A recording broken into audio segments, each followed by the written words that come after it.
2021 का बजट का आप चार्ट देखो, यहाँ पे ओवरऑल जो मार्केट फॉल हुआ है बजट से पहले, ये 8% का करेक्शन यहाँ पर देखने को मिला था, क्योंकि आप अपना डेली जो आप मार्केट में यूज करते हो कैपिटल, वो कैपिटल आप मार्केट के अंदर नहीं लगाओगे। मोमेंटम आपको बड़े मिलेंगे तो इतने टारगेट्स आपके इजीली अचीव हो जाएंगे। टाइम फ्रेम आपको जो डिसाइड करना है वो 1 मिनट। 1 फरवरी 2025 यूनियन बजट, और उस दिन है सैटरडे, और सैटरडे के दिन मार्केट ओपन रहने वाला है। तो ऐसा ये दिन इतना इंपॉर्टेंट क्यों है कि सैटरडे को भी इंडियन मार्केट को ओपन रखा गया है, चलिए आज की इस वीडियो में समझते हैं। क्योंकि बजट ट्रेडिंग स्ट्रेटजी हर किसी को जाननी है, बजट डे के दिन कैसे ट्रेड प्लान करें हर किसी को जानना है, और क्या ह्यूमर्स हैं और क्या एक्सपेक्टेशंस हैं और क्या नीड है इस बजट से, पूरी डिटेल में समझेंगे। क्योंकि मार्केट हमारी ऐसी जगह पर खड़ा है, अगर बजट अच्छा आया तो हो सकता है मार्केट यहाँ से ऑल टाइम हाई चला जाए, अगर बजट थोड़ा सा भी खराब आया तो मार्केट हमको बहुत बुरी तरीके से क्रैश होता हुआ देख सकता है। लेकिन एज ए ट्रेडर हमको बजट डे के दिन बहुत बड़ा पैसा बनाने का मौका मिलेगा, क्योंकि जो मैं आपको पास्ट रिकॉर्ड, पास्ट डाटा देने वाला हूँ आज की इस वीडियो में, वो आपको बजट डे के दिन ट्रेड करने के लिए काफी ज्यादा हेल्प कर सकता है। तो अगर आप लोग मेरे चैनल पर नए हो तो भाई चैनल को सब्सक्राइब कर लो, बेल नोटिफिकेशन को दबा दो, और इस वीडियो को अपने दोस्तों के साथ जरूर शेयर करना, अपने हर एक ट्रेडर फ्रेंड के साथ जरूर शेयर करना, क्योंकि उसको मिलने वाली है बजट डे के दिन ट्रेड करने की सबसे शानदार और जबरदस्त स्ट्रेटजी। बिना आपका समय बताए सीधा वीडियो को स्टार्ट करते हैं और समझते हैं कि किस तरीके से इस बार के बजट को हम ट्रेड करेंगे और प्लान करेंगे। देखो, बजट जो है हर साल 1 फेब को आता है, और बजट से आम आदमी की सबसे बड़ी उम्मीदें जुड़ी होती है, क्योंकि बजट पे ही हर एक चीज अनाउंस होती है कि किस सेगमेंट को, किस सेक्टर को कितना फंड देना है, और किस सेगमेंट को, किस सेक्टर को हमको ज्यादा ग्रोथ पर लेके आना है, और क्या हमको टैक्स डिडक्शन करना है, टैक्स कहाँ बढ़ाना है, क्या क्या चीजें हमको अगले 1 साल के लिए प्लान करनी है, सारी कुछ हमको बजट से पता चलती है। और ये आम आदमी के लिए सबसे ज्यादा इंपॉर्टेंट होता है, और इसलिए ये दिन सबसे ज्यादा इंपॉर्टेंट है आम आदमी के लिए, इंडियन इकोनॉमी के लिए, और इंडियन के फ्यूचर के ग्रोथ के लिए, इसी के साथ साथ इंडियन स्टॉक मार्केट के लिए भी। इसीलिए सैटरडे के दिन, जबकि मार्केट बंद होता है, कुछ नहीं है, लेकिन स्पेशली सैटरडे को वो दिन आ रहा है बजट का, तो मार्केट ओपन किया गया है। मार्केट ओपन करने की नीड इसलिए क्योंकि इस इवेंट में सबसे बड़ा वॉल्यूम मार्केट के अंदर होता है, और इस वॉल्यूम को कोई भी मिस आउट नहीं करना चाहता। और इस अगर आप देखोगे तो हो सकता है सैटरडे को आपको सबसे बड़ा टर्नओवर भी देखने को मिल जाए डे ट्रेडिंग का, क्योंकि इस टाइम पे सबसे ज्यादा लोग स्टॉक मार्केट में एक्टिव रहते हैं। क्योंकि इस दिन आपकी स्ट्रेटजीज काम करे ना करे, लेकिन मार्केट में गैम्बलिंग बहुत खतरनाक तरीके से होती है, मार्केट में बड़े बड़े स्पाइक्स आते हैं, और मार्केट में मैनिपुलेशन में नेक्स्ट लेवल होता है। तो इसमें सबसे ज्यादा प्रॉफिट ब्रोकर का होता है, सरकार का होता है, बड़े इंस्टीट्यूशन का होता है, सबसे ज्यादा ट्रैप रिटेलर होते हैं। लेकिन रिटेलर के पास अगर प्रॉपर स्ट्रेटजी है, प्रॉपर ट्रेड प्लान है, प्रॉपर डाटा है, तो वो भी काफी अच्छा पैसा बना सकते हैं। तो सरकार अपने प्रॉफिट को इस दिन भी मिस आउट नहीं करना चाहती, इसलिए उन्होंने 1 फरवरी को भी, जिस दिन सैटरडे है, मार्केट को ओपन रखा है। कुछ आप नंबर्स, कुछ डाटा पे बात कर लेता हूं। देखो, ये निर्मला सीतारमण जी का 8th बजट है जो ये पेश करेंगी, जो बीजेपी गवर्नमेंट का 3rd टर्म है, 3rd टर्म का ये सेकंड बजट है। ठीक है, अब ये 3rd टर्म का सेकंड बजट है, और अभी के टाइम पर अगर आप मार्केट देखोगे ना, तो मार्केट एक ऐसी जगह पे है, एक हेड एंड शोल्डर पैटर्न है, हेड एंड शोल्डर का ब्रेकडाउन देने के बाद वहां पर होल्ड कर रहा है, और ब्रेकडाउन देके और नीचे आ चुका है, और सबसे अट्रैक्टिव लेवल यहाँ पर 22,000 यहाँ पे देखने को मिल रहा है। जिस दिन मैं वीडियो रिकॉर्ड कर रहा हूँ, ये मंडे का दिन है, और मंडे के दिन में एक अच्छा खासा यहाँ से ब्रेकडाउन देके अच्छा खासा डेली टाइम फ्रेम में अच्छा खासा सेलिंग प्रेशर देखने को मिल रहा है, और 1 तारीख को बजट है, तो अभी कुछ दिन है बजट में, तो हो सकता है कि हमको 22,000 तक का लेवल देखने को मिल जाए, 22,500 के लेवल भी वापस नीचे आता हुआ मार्केट दिख जाए। अब ये ऐसी सिचुएशन है जहां पे निर्मला सीतारमण जी को इस बजट में कुछ अच्छा बोलना पड़ेगा, कुछ अच्छी स्पीच देनी पड़ेगी, क्योंकि अभी के टाइम पे एफआईआईस की जो मार्केट के अंदर सेलिंग हो रही है वो बहुत तगड़ी और बहुत जानदार सेलिंग है, उनको रोकने के लिए कुछ ना कुछ पॉजिटिव देना पड़ेगा, तभी मार्केट यहाँ पर रुकेगा। अदरवाइज एक भी नेगेटिव वर्ड, एक भी नेगेटिव स्टेटमेंट मार्केट को यहाँ से क्रैश करवा सकता है। ठीक है, अब कुछ एक्सपेक्टेशन और ह्यूमर से बात कर लेते हैं। देखो, एक्सपेक्टेशन हर एक आम इंसान की होती है, और ह्यूमर्स मार्केट में चलते रहते हैं, चलाए जाते हैं। ह्यूमर्स चलाना इसलिए भी इंपॉर्टेंट है, मार्केट क्रैशिंग में है और बजट पहले लीक नहीं होता, बट ह्यूमर्स इसलिए चलाए जाते हैं ताकि लोग कुछ ना कुछ उम्मीद बना के रखें कि हाँ कुछ अच्छा आने वाला है, अच्छा आने वाला है। तो इसलिए क्या है, लोग अपनी पोर्टफोलियोज को खाली नहीं करेंगे, तो ह्यूमर्स भी कहीं ना कहीं इनसाइडर्स के थ्रू ही बाहर मार्केट में लेके आए जाते हैं। तो क्या क्या ह्यूमर्स है उसको मैं एक बार आपको बता देता हूँ। देखो, जो बेसिक एजम्पशन उसको इंक्रीज किया जा सकता है, फ्रॉम 3 लाख से 5 लाख उसको इंक्रीज किया जा सकता है, जो हमारे पास बेसिक टैक्सेशन एजम्पशन लिमिट है। इसके बाद जो मोस्ट कॉमन यहाँ पे एक ह्यूमर चल रहा है कि भाई हमारे पास जो टैक्स है वो अगर आपके 15 लाख या 15 लाख से ऊपर की इनकम होती है तो उस पर आपको 30% टैक्स देना पड़ता है। लेकिन हो सकता है कि अभी 15 लाख से 18 लाख या 15 लाख से 20 लाख के बीच में आपको जो टैक्स पे करना पड़े, हो सकता है 25%, 20%, मतलब आपको 15 लाख तक के जो इनकम टैक्स आप पे करते हो उसमें छूट, भारी छूट देखने को मिल सकती है। ये एक पॉजिटिव न्यूज होगी जिससे कहीं ना कहीं मार्केट के लिए को काफी अच्छा बूस्ट मिल सकता है। उसके साथ आपको लॉन्ग टर्म जो कैपिटल गेन है, ताकि लोग मार्केट में बने रहे, लोग मार्केट में इन्वेस्टमेंट अपनी बनाए रखें, उसमें भी आपको हो सकता है कि जो अभी तक 1.5 लाख तक कैपिटल गेन पे छूट था वो आपको 2 लाख बढ़ाया जा सकता है। शॉर्ट टर्म कैपिटल गेन पे मुझे नहीं लगता कि कोई भी चेंजेस होने वाले हैं और कुछ सेक्टर्स को फोकस में रखा जा सकता है, जैसे ऑटोमोबाइल और railway sector and consumption FMCG, जो कि काफी ज्यादा जरूरी, क्योंकि कंजप्शन सेक्टर, एफएमसीजी सेक्टर काफी टाइम से पिट रहा है और परफॉर्म नहीं कर रहा है और इसीलिए टैक्स को कट करना पड़ेगा ताकि आम आदमी जाके सामान खरीदे, डेली रोजमर्रा की जो चीजें वो खरीदे और कंजप्शन बढ़े। इससे इकोनॉमी बूस्टअप होना, मतलब इससे इकोनॉमी बूस्टअप हो गया और कहीं ना कहीं हमारा जो मार्केट है वो भी खड़ा होगा, काफी अच्छा मोमेंटम दे सकता है अपसाइड को, और जो एफआईएस का इन्वेस्टमेंट है वापस से इंडिया के अंदर आना चालू हो सकता है। ठीक है, तो एक्सपेक्टेशंस अपनी जगह पे, ह्यूमर्स अपनी जगह है, लेकिन रियल में हमको क्या देखने को मिलेगा वो तो स्पीच के दिन ही पता चलेगा। लेकिन कुछ ना कुछ ह्यूमर्स, कुछ ना कुछ एक्सपेक्टेशन लोगों की थी, वो मैंने आपको अभी मैंने पूरी क्लियरली बता दी। एक्सपेक्टेशन ह्यूमर्स तो आपने देख लिया, लेकिन इंडिया एक डेमोक्रेटिक कंट्री है, तो और डेमोक्रेटिक कंट्री है तो इसके साथ हमको फ्रीडम ऑफ स्पीच भी, हमको भी कुछ बोलने का हक है। तो मेरे को भी कुछ यहाँ पे अपने व्यूज रखने, हो सकता है आपको भी क्या व्यूज रखने, आप कमेंट सेक्शन में मेरे को बताइए कि भाई आपको इस बजट से क्या चाहिए, क्या क्या चीजें होनी चाहिए। आप कमेंट सेक्शन में रखेंगे तो हो सकता है आपके व्यूज एक दूसरे के साथ शेयर हो। तो मुझे ऐसा लगता है कि जो जीएसटी है, बेसिक नीड जैसे कि दूध, घी, ऑयल, वेजीज, राइस, व्हीट, इन सब पर जो जीएसटी है वो हट जाना चाहिए, क्योंकि ये कहीं ना कहीं जीएसटी बेसिकली कंज्यूमर को पे करना पड़ता है। अगर मैं यहाँ पर कोई भी प्रोडक्ट आपको सेल आउट कर रहा तो मैं उसमें ऐड 18% जीएसटी करूंगा। तो अगर कोई चीज आपको 1000 रुपए की पड़ रही है तो 18% जीएसटी, उसमें आपको 180 रुपए एक्स्ट्रा मेरे को पे करना पड़ेगा, तो आपके लिए एक्सपेंसिव हो जाएगा। मैंने तो आपसे जीएसटी लेके सिर्फ गवर्नमेंट को दे देना है, मैं बीच का एक, मतलब आप कह सकते हो ब्रोकर हूं, है ना, मेरे को सिर्फ पे करना है। लेकिन वो कहीं ना कहीं जो भार है वो एक कंज्यूमर, जो खरीदार होता है, जो रिटेल पर्सन होता है, उसकी जेब में काफी ज्यादा पड़ता है। तो बेसिक नीड्स के आइटम्स पे जीएसटी मुझे लगता है कि खत्म कर देना चाहिए।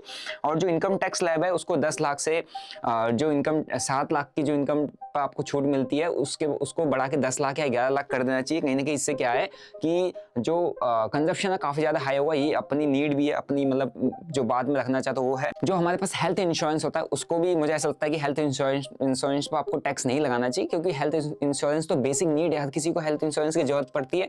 आपके पास कोई ऐसी सरकारी अस्पतालों में फैसिलिटी है नहीं, हर किसी को प्राइवेट हॉस्पिटल ही जाना पड़ता है। प्राइवेट हॉस्पिटल के जो खर्चे हैं वो एक आम आदमी के पॉकेट से बाहर चले जाते हैं, वो उसको झेल नहीं पाता है। उसमें भी अगर आप टैक्स लगा दोगे तो कहीं ना कहीं ये तो फिर नाइंसाफी है आम आदमी के साथ। ठीक है, और जो हमारे पास एजुकेशन बजट आता है वो 2% है। ओवरऑल जो बजट अनाउंस होगा उसमें एजुकेशन पे सिर्फ 2% खर्च किया जाता है। लेकिन अगर हमको एक स्किलफुल जनरेशन चाहिए, स्किलफुल स्टाफ चाहिए, स्किलफुल एम्प्लॉयज चाहिए, तो हमको क्या है कि एजुकेशन पर खर्च करना पड़ेगा। जो 2% एजुकेशन पे जो बजट जाता है उसको 2 से 4 कर देना चाहिए, 5 कर देना चाहिए। जितना ज्यादा एजुकेशन पे इन्वेस्ट करोगे उतना अच्छा हमको फ्यूचर देखने को मिलेगा। और उसी के साथ जो प्राइवेट स्कूल पे, या तो आप सरकारी स्कूल को बेहतर बनाओ या प्राइवेट स्कूल पर कंट्रोल लगाओ, क्योंकि प्राइवेट स्कूल के अंदर जो फीस है वो आम आदमी के पॉकेट से कई ज्यादा बाहर जाती है। एक आर्टिकल देखो, इसमें 4,25,000 4,75,000 उसको फीस पे करना पड़ रहा है अपने बच्चे के लिए, जो कि पहली क्लास में, पहली क्लास के बच्चे की फीस 4 लाख से ऊपर की फीस। आप समझो कि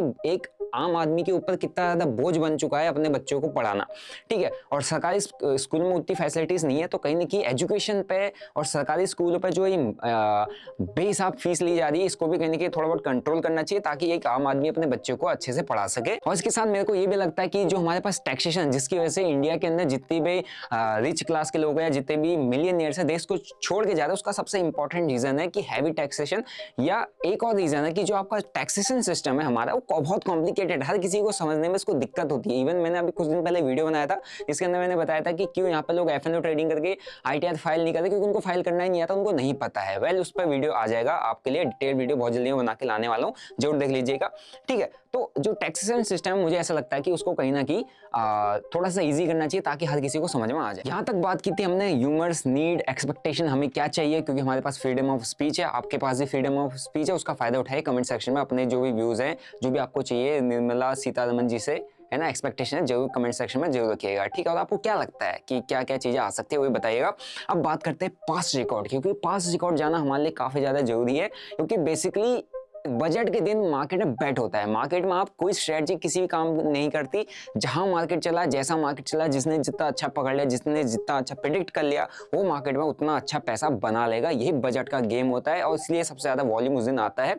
कैसे प्लान करना सब कुछ बताऊंगा, लेकिन पहले प्रीवियस 4 सालों का डाटा देखो, और 4 साल बाद इस साल भी सेम चीज हो सकता है रिपीट हो जाए। 1 फरवरी 2021 का बजट का आप चार्ट देखो, यहाँ पे ओवरऑल जो मार्केट फॉल हुआ है बजट से पहले, ये 8% का करेक्शन यहाँ पर देखने को मिला था। 8% लगातार कंटिन्यूस मार्केट में फॉल देखने को मिला, जो फॉल अभी आपको देखने को मिल रहा है। बजट डे के बाद, बजट डे के दिन ऑलमोस्ट 5% की रैली एक ही दिन के अंदर, सिंगल डे के अंदर आपको देखने को मिली। ये हमारे पास चार्ट है 1 फरवरी 2021 का बजट, जो कि काफी शानदार बजट रहा था। फिर उसके बाद बात करते हैं 1 फरवरी 2022 का बजट। इसमें भी आप देखोगे तो 8% का करेक्शन यहाँ पर देखने को मिला, 8% का फॉल नॉन स्टॉप यहाँ पर देखने को मिला। एंड उसके बाद मार्केट में कुछ दिन होल्ड किया मार्केट, फिर उसके बाद 2% का मूव, मतलब अप डाउन, मतलब ऑलमोस्ट 4% का सेम डे के अंदर मूव, लेकिन 2% फॉल किया, फिर 2% अप चढ़ गया। तो बहुत वॉलेटाइल डे था, लेकिन उसके बाद ही मार्केट कहीं ना कहीं आपको अपसाइड मोमेंटम करता हुआ दिखा 2022 के अंदर बजट में। फिर उसके बाद 2023 की बात कर लेते हैं। 2023 के अगर आप मार्केट देखोगे तो ओवरऑल यहाँ पे 7.5 से 8% का करेक्शन देखने को मिला हमको बजट से पहले। और बजट के दिन ऑलमोस्ट, बजट से पहले थोड़ा बहुत मार्केट ऊपर था, ऊपर जाने के बाद ऑलमोस्ट 3-3.5% का फॉल दिखाया, है ना, और एक बहुत तगड़ा पैनिक फॉल बजट के दिन देखने को मिला था, और सेम डे के अंदर 3.5% का फॉल आपको देखने को मिला, जो कि 1 फरवरी बजट 2023 का है। उसके बाद 2024 अपने को 2 बजट यहाँ पर देखने को मिले, ठीक है। और पहले जब हमारे पास बजट आने से पहले आपने देखा होगा इलेक्शन वगैरह कई सारी चीजें थी 2024 में, तो ऑलमोस्ट 17% का ओवरऑल हमको 2024 में यहाँ पर मूव देखने को मिला बजट से पहले। बजट के टाइम पे, बजट से पहले ऑलरेडी काफी अच्छा मूव आ गया था, इलेक्शन का भी टाइम चल रहा था, तो बजट के दिन आपको मार्केट यहाँ पर साइडवेज देखने को मिला, कोई ज्यादा इंपैक्ट नहीं पड़ा। एंड आफ्टर इलेक्शन से पहले भी अगर आप देखोगे तो मार्केट के अंदर एक 16-17% का अपसाइड मोमेंटम आपको बजट से पहले देखने को मिला 2024, क्योंकि इलेक्शन वाला ईयर था, तो इसमें इलेक्शन का मेन रोल था, बजट का उतना मेन रोल यहाँ पर रहा नहीं। और इलेक्शन के दिन ही सारा गेम आपने देख लिया कि बहुत बड़ा गेम हुआ था, लेकिन बजट में कुछ खास हुआ नहीं। 2024 के दोनों जो बजट है साइडवेज है। इलेक्शन के बाद जो हमारा दूसरा बजट आया था वो हमको देखने को मिला था 22 जुलाई को, ठीक है, और उस दिन भी मार्केट साइडवेज रहा था, ठीक है। सो आपको यहाँ तक समझ में आ गया होगा कि पिछले पास्ट रिकॉर्ड हमारे क्या थे। अब अगर अभी आप देखोगे करंट मार्केट में बजट से पहले जो हमारा ओवरऑल मार्केट है, वो अभी फिलहाल अगर मैं इसको टॉप से देखूंगा तो जब तक मैं वीडियो रिकॉर्ड कर रहा हूँ, ये मंडे है, मंडे के दिन तक मार्केट जो है यहाँ से ऑलमोस्ट जो फॉल कर चुका है वो है, आप देख सकते हो 13% के आसपास का, 13-13.5% टॉप से गिर चुका है।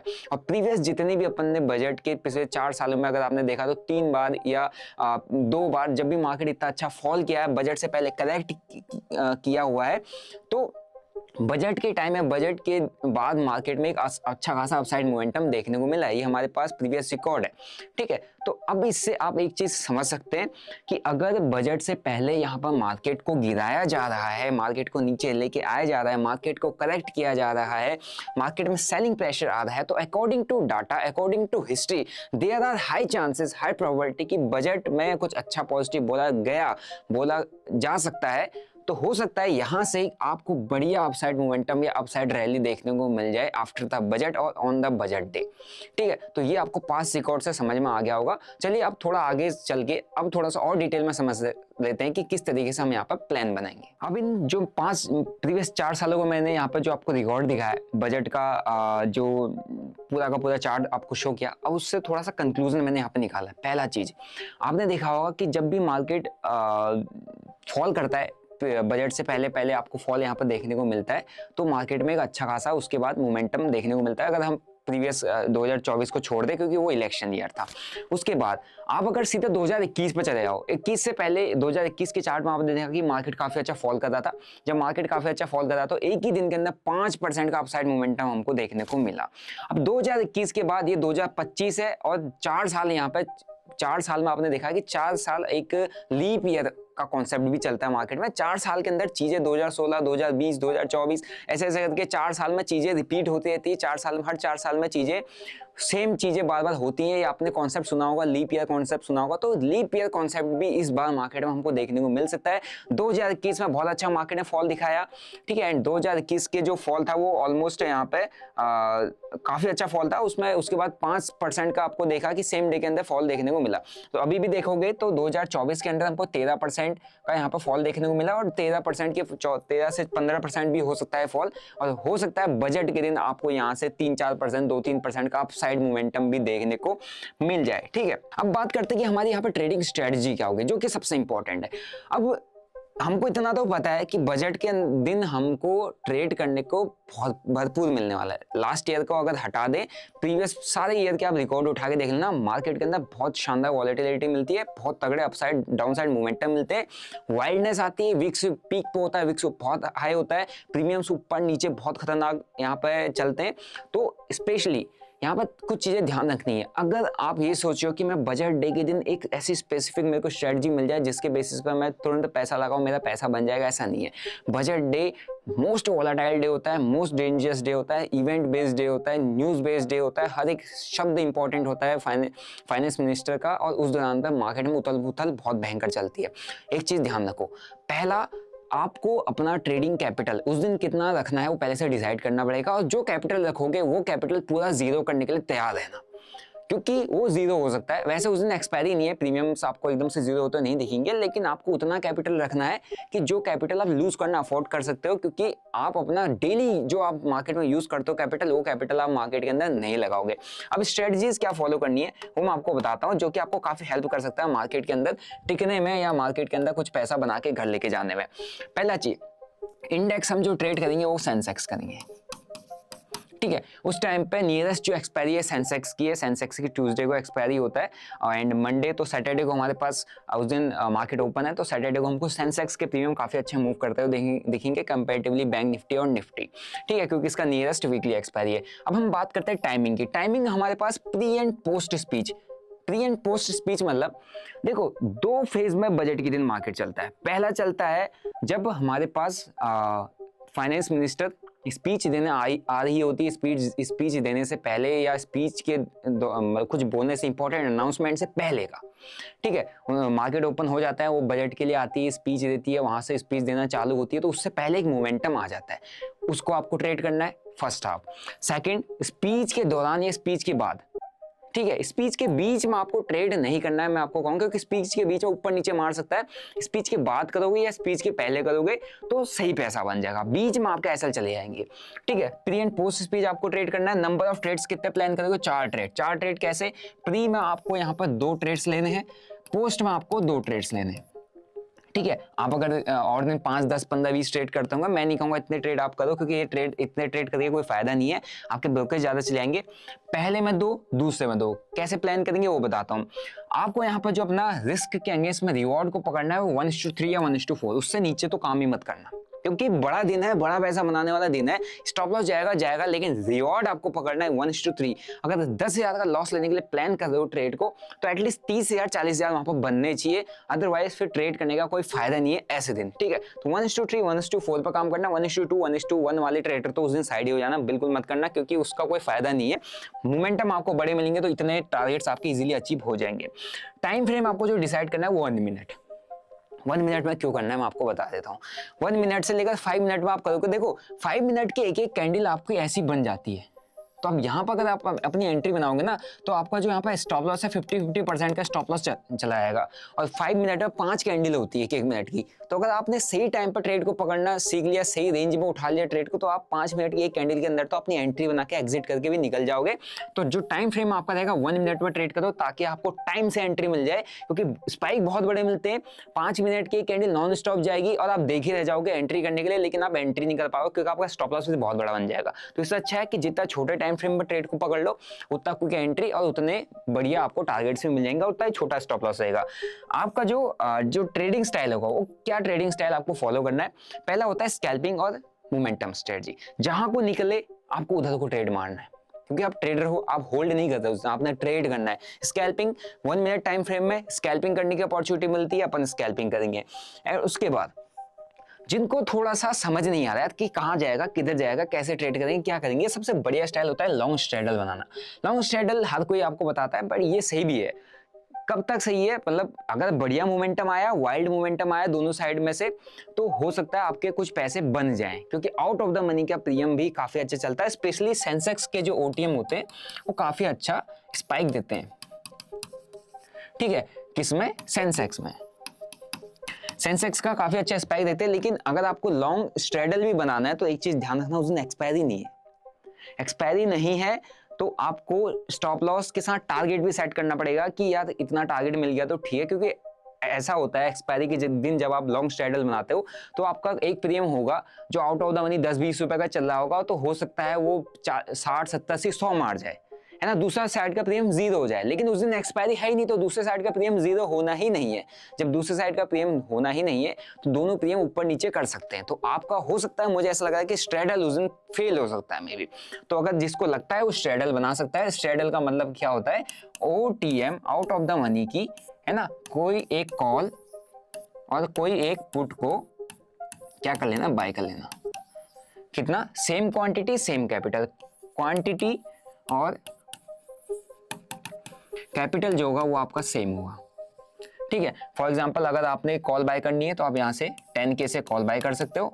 आपको ऐसा लगता है कि पुट बाय, आपको वहाँ पर पुट बाय करनी है तो आप 10K से पुट को भी बाय कर सकते हो। तो 10K से कॉल पुट दोनों बाय करके आप रख सकते हो। आपको अगर ऐसी एक्सपेक्टेशन है, आपको नहीं समझ में आ रहा कहाँ जाएगा, लेकिन आपको लग रहा है कि यार यहाँ से बड़ा स्पाइक ऊपर को आ सकता है, बड़ा स्पाइक नीचे को आ सकता है, आउट ऑफ द प्रीमियम भाग सकते हैं, तो आप ये रिस्क ले सकते हो। लेकिन यहाँ पर आपको एक माइंडसेट रखना पड़ेगा कि मेरे को यहाँ पर जो कैपिटल यूज करना है वो कितना कैपिटल यूज करना है, वो मैं आपको एक बार बता देता हूँ। देखो, ठीक है, जो आप यहाँ पर कैपिटल यूज करोगे वो 5 to 10%। फॉर एग्जांपल आप डेली के डेली, अब जब आप ट्रेड करने बैठते हो तो आप फॉर एग्जांपल आप 1 लाख रुपए का कैपिटल यूज करते हो।